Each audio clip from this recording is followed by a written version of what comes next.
Ako yun, yung taong hindi pala kaibigan, Stella. Ganun ba? Kaya pala kanina sa klase, hindi ka naimik. Ha? So, teka muna, ibig sabihin pinagmamasdan mo ako sa buong klase? Sabihin mo nga, may gusto ka ba sa akin? Ha? Hindi kaya? Baka ikaw tong tingin ng tingin sa akin. Ano ba yan? Grabe ka pa rin, Stella. Napaka-torpe mo pa rin talaga, kaya hindi ka na nagka-jowa eh. Hanggang sa madami na kami napag-usapan, pero kailangan na lumiko ni Stella dito, kaya nagpaalam na siya. O sige, dito na ako Bukas na lang ulit. Nag-enjoy ako. Sige Stella, dyan ka na ha. Ang saya mo pa din kausap. Ha? Ang saya mong kausap. Bukas na lang ulit Bye-bye. Grabe, ito na talaga yung pinakamasayang araw ko. Halos hindi na nga ako nakatulog eh.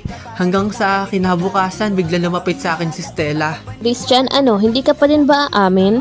Dito pa lang napaisip talaga ako. Kasi alam na ata ni Stella una pa lang na ako yung taong mahal na tapos ako yung taong nang iwan sa kanya. Pero hindi